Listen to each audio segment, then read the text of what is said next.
Maybe it's just the people that call us. But what I see it a lot is there's a lot of people that don't even want to say the words Agile anymore. I go in and talk to leadership teams a lot. I'll have we'll go in and we'll do a sale of something. And then my teams are like, hey, the leadership team wants you to come in and talk to them. But you can't say Agile. You can't talk about expeditions. You can't talk about base camps. You can't talk about teaming strategies. You can't talk about velocity. Well, why not? Because those ideas have been so misused. The leadership teams are really getting tired of it. Right? They bought into the promise and then they didn't get the reward on the backside. So what we have to do as Agile professionals is we have to bridge the gap between the practices that we love and the culture that we love and the business benefits that the companies require. And it's possible to bridge those two, but we bridge them through structural changes and alignment between IT and the business, and breaking big things into small things and breaking dependencies and all those kinds of things. That's what transformation's about. So nobody really cares about Agile. What they care about is agility. Hey everybody, how are you guys doing today? Today I'm going to talk about a tweet that I did a little while ago where I was basically talking about really the idea that Agile is not an end unto itself. What people really care about is agility. They don't care necessarily about Agile practices or Agile teams or Agile ecosystems. What they really care about is the ability to put things into market, the ability to get feedback from them, and the ability to measure progress and to adapt and to change into our marketplace. Now, it was interesting. A week or so ago, my team put out a little thing on LinkedIn that got a lot of attention. I actually did a response video for it. Maybe we can link to that here at the bottom of this video. But basically what the image ended up saying was something to the effect of like, Agile is really all about alignment. And the idea is that if we didn't get the teaming strategies right, we didn't get backlogs synchronized, we didn't get the ability to produce working tests of software at scale, all in order, right? There's really no amount of Agile practices or Agile culture that's really going to work, right? So this idea of alignment has to come first.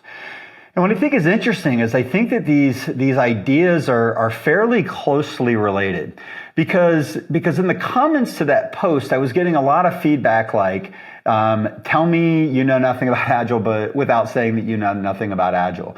It was fairly interesting, the perspectives that people had.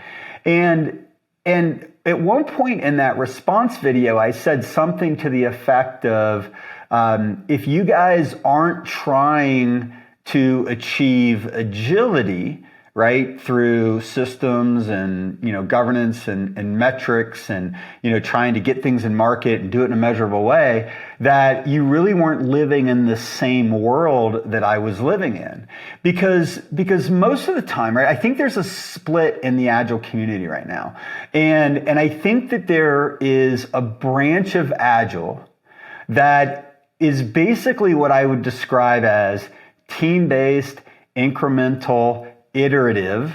It's all about optimizing for smaller batches, getting things into market faster. And there's a lot of that you can do in a fairly plan-driven and predictable way. And then there's another kind of branch, and it's not like it's a recent fork. I mean, I think this fork's been in place for a long time, that really sees Agile is a bit of a social movement, right? It's really about, empowering teams and letting teams decide and being able to, create an environment for developers to do what they need to do, right? That kind of a thing. And I think the challenge is I think we ultimately want both. But my belief, given the 13 years that I've been doing this and leading Agile and the 7 or 8 years that I was doing this before, is that at the end of the day, what businesses need is they need the ability to reliably and predictably put software into market.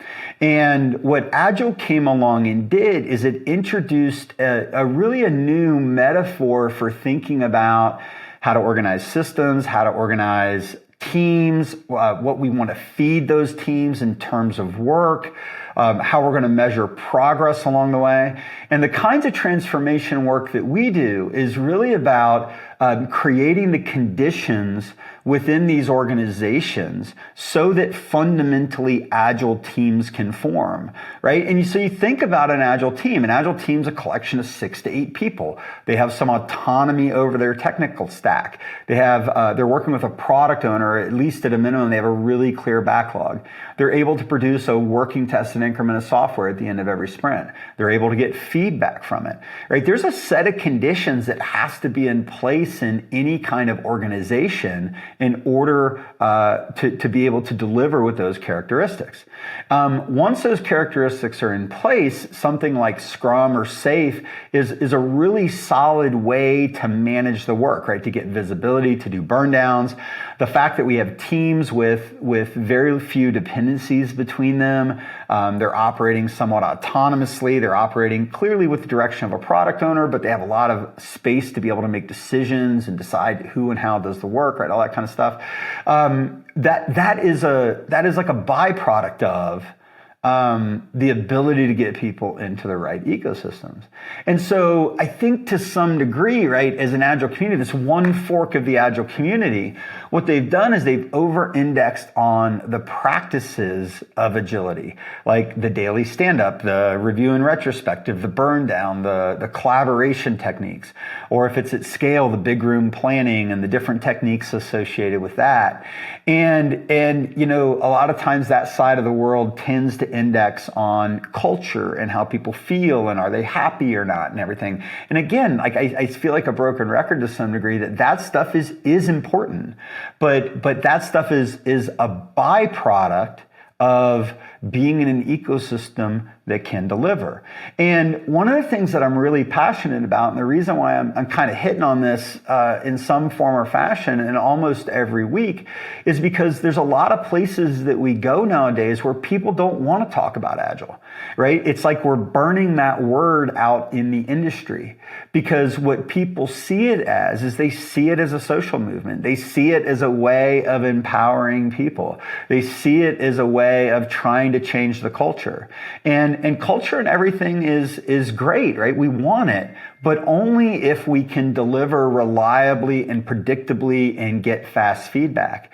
So what I'm really trying to say with this tweet and with this article is that we have to pay attention to both, or we're going to continue to marginalize ourselves in a lot of these organizations. And so if we want to have empowered people on teams that have local authority to make decisions and to work directly with customers and to get feedback and to collaborate and to do all the cool stuff that we want to do with Agile, we have to create the right ecosystems within those organizations to be able to do that, right? And so at the very minimum, at the team level, it's a complete cross-functional team, few if any dependencies, backlogs that are clearly articulated, they're broken up into user story-sized increments, where you can actually put something in front of a customer on regular intervals and get feedback from it. And the point that I'm trying to make with all of this is that that is what enables agility. The practices that we put on top of it and the culture we create are enablers and byproducts of that. Because, you know, I'll tell you just candidly, at the end of the day, as a business owner, right, as the CEO of Leading Agile, I care deeply about my people and the work that we're doing for our clients, and I want to make sure that our people have a great environment and that they're supported and that they have the ability to operate somewhat autonomously and to decide. And you know, we strive really hard and we work really hard to be an Agile organization. But if we don't deliver for our customers, if we don't produce value for our customers, then you know, our customers can't pay us, and then we can't make payroll, and then you know, you have to lay people off, and there's just no way to do it unless you're running the business of it. And so this idea that nobody really cares about Agile, all they really care about is agility, is what I'm saying is that if we don't achieve agility with our Agile, right, as defined by teams that can put things into market and get fast feedback and inspect and adapt, right? And to do that in a relatively reliable and predictable way, then we don't really have a business to run. And if we don't have a business to run, we can't keep people employed. I had an employee one time when we were forming as a company. She said something to me to the effect, I guess I was losing my mind or something. Again, early days, new CEO. I've grown up a lot in the past 13 years. But she said something to me to the effect of, if you keep acting this way, you're going to damage our culture. And I was like, well, if we don't figure out how to run this business profitably, we're not going to have a culture to dismantle, right? And I stand behind that, right? And this is what I'm encouraging the Agile community to think about, are we aligning to the goals of the business? Are we able to help the business be profitable? Are we able to put things into market on a regular recurring basis and be able to make money from it? Right? Because at the end of the day, if our Agile isn't enabling that, if we're not producing software that our companies can sell, there's just no amount of practice, no amount of culture that's going to overcome that. We have this kind of notional idea that if we empower people, that if we give them permission to do the right things, that they're going to self-organize and they're going to overcome and they're going to figure it out. But again, guys, that's just not the way it works in a lot of situations. There are a lot of things that are going on in some of these large organizations that are beyond the control of an individual team. So if you can't get some of the systems architecture, some of the way that the business is organized work out, if you can't get some of the governance and compliance things worked out, gosh, you guys are really slugging in an uphill battle. So at the end of the day, right, I think a lot of us want to operate within our sphere of influence, right? We understand the practices and we can teach the practices and we want to encourage the people to do the practices. And we can also encourage people to have better attitudes and to be more adaptive and all that stuff is great. But at the end of the day, again, I'm going to keep coming back to it. At the end of the day, if that doesn't produce working tested increments of software that are tested and validated and able to be shipped and able to be used by a customer and consumed, and actually the company can charge money for it and reduce risk and satisfy its customers and get feedback and all those kinds of things, it just doesn't matter. So when you hear me say things like systems first or Agile's about alignment, that's what I'm talking about. And again, if that's not the problem you're trying to solve, like we're living in really different worlds. Okay. So I'm going to just beat this drum, probably week to week and just talk about this a little bit. And so, at the end of the day, what I'm encouraging you guys to think about is that it isn't about Agile. It isn't about the practices. It isn't about the ceremonies. It's what business benefit that those practices and ceremonies and things were designed to achieve. And if we can't get the ecosystems right in the companies that we work in, then those practices often, kind of fall flat. And I'm telling you, I see it a lot. And maybe it's just the people that call us, but I see it a lot is there's a lot of people that don't even want to say the words Agile anymore. I go in and talk to leadership teams a lot. I'll have we'll go in and we'll do a sale of something. And then my teams are like, hey, the leadership team wants you to come in and talk to them. But you can't say Agile. You can't talk about expeditions. You can't talk about base camps. You can't talk about teaming strategies. You can't talk about velocity. Well, why not? Because those ideas have been so misused.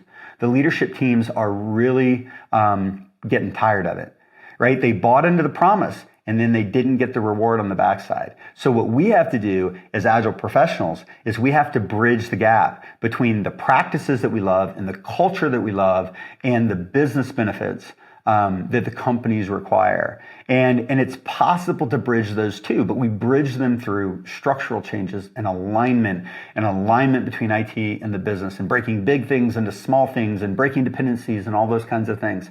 That's what transformation's about. So nobody really cares about Agile. What they care about is agility. So if your Agile isn't resulting in actual agility, then we have a disconnect. And it's up to you guys to bridge that disconnect. And as always, let us know if there's anything we can do to help. So anyway, you guys have a great day and we'll talk to you next time.